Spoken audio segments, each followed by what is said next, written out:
அனைவருக்கும் வணக்கம். இன்னைக்கு கொஞ்சம் தத்துவத்தை பார்க்கலாம் அப்படின்னு சொல்லிட்டு. என்ன தத்துவம்னா, இந்திரியங்கள், நம்மளுடைய இந்திரியங்கள் என்ன அப்படி, இந்திரியங்கள் பஞ்ச இந்திரியங்கள்னு சொல்லி 5 இந்திரியங்கள். முதல்ல இந்திரியங்களே 2 விதமா இருக்கு, கர்மேந்திரியங்கள், ஞானேந்திரியங்கள் அப்படின்னு சொல்லி.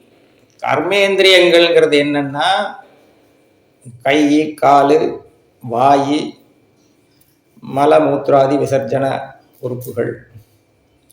அதாவது இந்த 5 உறுப்புமே எப்படி செயல்படும்னா, மூளையினுடைய இன்ஸ்ட்ரக்ஷன் பிரகாரம் அது செயல்படுது. அடுத்தது ஞானேந்திரியங்கள்ங்கிறது என்னன்னு கேட்டாக்க, கண்ணு, காது, மூக்கு, வாய், நம்மளுடைய தோல். இந்த 5 இயந்திரம் இது என்னன்னா, வெளியில இருக்கிற ஒரு ஆப்ஜெக்டை, அது என்ன ஷேப்பு, என்ன கலரு, என்ன டேஸ்ட்டு, என்ன வாசனை, ஜில்லுன்னு இருக்கா இல்லை அப்படின்லாம் பார்க்கறது இந்த ஞானேந்திரியம். கண்ணுங்கிறது அது என்ன ஆப்ஜெக்ட்னு பார்த்து சொல்லிடும் கரெக்டா. அதே மாதிரி மூக்கு அது என்ன டேஸ்ட்டு, அது என்ன வாசனை அப்படிங்கிறது அது பண்ணு. அது என்ன டேஸ்ட்டுங்கிறதுக்கு வாய். இது மாதிரி எல்லாம் பக்கத்துல தான் இருந்தாலும், கண்ணுனால அது என்ன டேஸ்ட்னு சொல்ல முடியாது, வாயினால அது என்ன ஷேப்புன்னு சொல்ல முடியாது. இப்படி அது அதனுடைய வேலையை தான் பண்ணும். இதுல ஒரு விஷயம் என்னன்னாக்க, கண்ணு வாயுங்கிறது கர்மேந்திரியமாகவும் செயல்படுது, ஞானேந்திரியமாகவும் செயல்படுது. பலவளான்னு பேசிட்டு இருக்கும்போது அது கர்மேந்திரியமா இருக்கு. அதே மாதிரி நம்ம வெளியில இருக்கிற ஒரு சாப்பாடை எடுத்து உள்ள தள்ளும் போது அது ஞானேந்திரியமா செயல்படுது. அதனால்தான் சாப்பிட்டுக்கிட்டே பேசக்கூடாதும்பாங்க, சாப்பிடும்போது பேசக்கூடாதும்பாங்க, 2 வேலையும் ஒன்னா செய்யக்கூடாதும்பாங்க. மௌனேன போக்தவ்யம் அப்படின்னு சொல்றது அதுதான். இந்த இந்திரியங்களுக்கு எல்லாம் இருக்கட்டும், இந்த கதையெல்லாம் எதுக்கு அப்படின்னு சொன்னா, இதுக்கு மேல என்ன இருக்கு அப்படின்னு சொன்னாக்க, மனசு, புத்தி அப்படின்னு 2. பொதுவா இந்த மனசு என்ன பண்ணும், இந்த புத்தியினுடைய சகாயத்தோடு இந்த இந்திரியங்களை தான் டாமினேட் பண்ணிட்டு. மனசனுடைய குணம் என்னன்னு கேட்டீங்கன்னாக்க,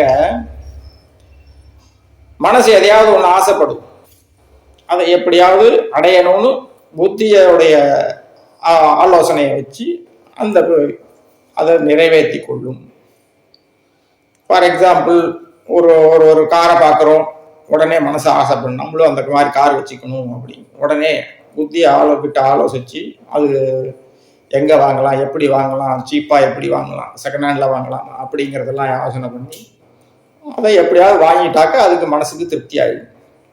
ஒவ்வொரு இந்திரியங்கள்லையும் அது தன்னுடைய கண்ட்ரோலில் வச்சிருக்கு. அதாவது அந்த மனசு தான் சந்தோஷப்படுறது, துக்கப்படுறது எல்லாமே அந்த மனசு பண்ணுற வேலை தான். இப்போ ஒரு அல்வா நல்லா டேஸ்டா இருக்கு அப்படின்னு ஆசைப்பட்டு நம்ம சாப்பிட்றோம் அப்படின்னு சொன்னா, அது வாயினுடைய டேஸ்ட் இல்லை, வாய்ங்கிற உபகரணத்தை வச்சு மனசு படுற சந்தோஷம், அடையும் சந்தோஷம் தான் அது. அதே மாதிரி ஒரு ஜில்லுன்னு ஒரு காத்து அடிக்குது அப்படின்னு சொன்னாக்க, இந்த உடம்பு, தோலுங்கிற ஒரு உறுப்பை வச்சு மனசு சந்தோஷப்படுது அப்படிங்கிறத தான் நம்ம இங்க புரிஞ்சுக்கணும். இது இந்த கதை இருக்கட்டும். இப்ப இந்த மனசனுடைய இன்னொரு குணம் என்னன்னா, ஒரு நிமிஷம் கூட எங்கேயும் நிக்காம இப்படி சஞ்சலிச்சுக்கிட்டே இருக்கு. அத்தியந்த கபீம்னு சொல்லுவாங்க. அதாவது கபீம்னா குரங்கு, அத்தியந்த கபீம்னா ரொம்ப முரட்டு குரங்கு. ஒரு நிமிஷம் இங்க இருக்கும், அடுத்த நிமிஷம் எங்கேயோ US அண்டார்டிகான்னு போயிடும். இப்படி மனசனுடைய குணங்கள், குணாதிசயங்கள் இருக்கு. இத நமக்கு மட்டும் இல்லை, ஆனானப்பட்ட பகவத்கீதையிலேயே அர்ஜுனன் கிருஷ்ண பரமாத்மா கிட்ட கேட்கிறான், ஏ கிருஷ்ணா, இந்த மனசு கொஞ்சம் கூட சஞ்சலம் நிக்காம இப்படியே ஓடிட்டே இருக்கே, ஒரு இடத்துல நிக்காம, இதை எப்படி கண்ட்ரோல் பண்றது அப்படின்னு சொல்லி கேட்கிறான். அவர் அப்படியே அக்செப்ட் பண்ணிக்கிறார். ஆமாண்டாப்பா, நான் அப்படிதான் அந்த மனசை படைச்சிருக்கேன், ஒவ்வொருத்தனுடைய மனசும் சஞ்சலம் புத்தியோட தான் படைச்சிருக்கேன் அப்படிங்கிறத அவரே ஒப்புத்துக்கிறார். அதை எப்படி கண்ட்ரோல் பண்றதுன்னா, விடாமுயற்சி அப்படிங்கிறது ஒண்ணு, ஸ்ரத்தை அதாவது மன உறுதி, விடாமுயற்சி 2 இருந்தாதான் மனசை கண்ட்ரோல் பண்ண முடியும். நம்மள 99.9% பேருக்கு இந்த ஒரு பிரச்சனை இருக்கு. மனச ஒரு நிமிஷம் கூட ஒரு இடத்துல உட்கார்ந்து அந்த அதே நிறுத்த முடிய மாட்டேங்குது. அதே இடத்துல நிறுத்த முடிய மாட்டேங்குது.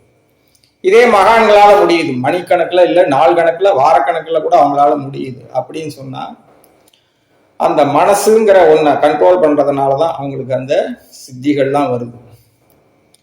அதனாலதான் இவர் கூட சொல்லுவார், அதாவது மனம் அது செம்மையானால் மந்திரம் செபிப்பதில்லை அப்படின்னு, செபிக்க வேண்டியதில்லை அப்படின்னு சொல்லி திருமூலரை யாரோ சொல்லுவார். அந்த மனசுங்கிற இதுக்கு நம்ம கடிவாளம் போட்டே ஆகணும்.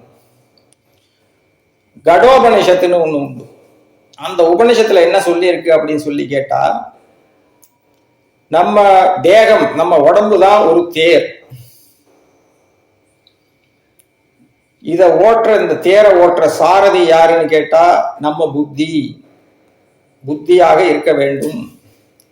நமது இந்திரியங்கள்னு இப்ப சொன்னேனே, அந்த இந்திரியங்கள்லாம் இதனுடைய இந்த தேரை இழுத்துட்டு போற குதிரைகள்.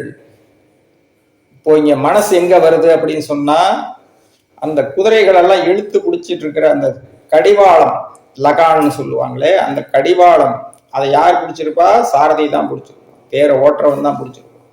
அந்த சாரதி தான் அந்த கடிவாளம், மனசுங்கிற கடிவாளத்தை பிடிச்சிருப்போம்.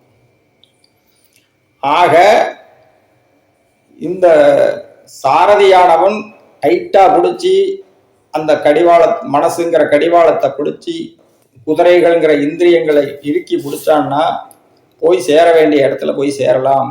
இல்லையா, குதிரைகள் அது பாட்டுக்கு பிச்சுக்கிட்டு பறக்க ஆரம்பிச்சதுன்னா, ஒவ்வொரு இந்திரியமும் ஒவ்வொரு பக்கம் பறந்ததுன்னா வண்டி அங்கேயே கொடசாய வேண்டியதுதான் அப்படிங்கிறத அந்த உபநிஷத்துல சொல்லி. இன்னொன்று, ஆசைதான் துன்பங்களுக்கெல்லாம் காரணம் அப்படின்னு சொல்லி புத்தர் சொன்னார்னு தான் நம்ம எல்லாம் படிச்சிருக்கோம். இதை புத்தர் சொல்ல வேண்டியதில்லை. அவருக்கு முன்னாடியே பல ஆயிரம் வருஷங்களுக்கு முன்னாடி பகவத்கீதையில கிருஷ்ணர் தெளிவா சொல்லியிருக்கார்.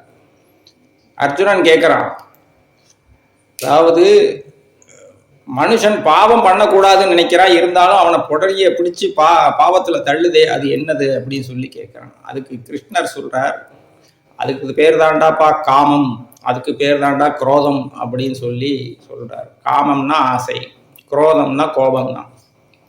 இந்த குரோதத்துக்கும் அடிப்படை வஸ்து என்னன்னா காமம்ங்கிறது. ஆக இது பகவத்கீதையிலே ரொம்ப அத்துப்படி பண்ண விஷயம். அதே தான் இவர் ரிப்பீட் பண்றார். யார்? புத்தர் பகவானும் ரிப்பீட். அதனால எதிர்பார்ப்புகளை குறைச்சிக்கிட்டோம்னாலே நமக்கு ஏமாற்றம் குறையும் அப்படிங்கிறது தான் உண்மை. ஒருத்தனுக்கு 100 ரூபாய் எதிர்பார்த்து 90 ரூபாய் கிடைச்சாலும் அவனுக்கு சங்கடமாக தான் இருக்கும். இதே ஒருத்தனுக்கு 10 ரூபாய் எதிர்பார்த்து 10 ரூபாவே கிடைச்சி, இல்லை 11 ரூபாவே கிடைச்சதுனாலும் அவன் சந்தோஷம்தான் பண்ணுவான். அதனால எதிர்பார்ப்புகளை நம்ம கம்மி பண்ணிக்கிட்டோம்னா நம்மளுடைய ஏமாற்றமும் குறையும். அப்ப வாழ்க்கை சந்தோஷமாக ஆனந்தமாக இருக்கும் என்று சொல்லி நிறைவு.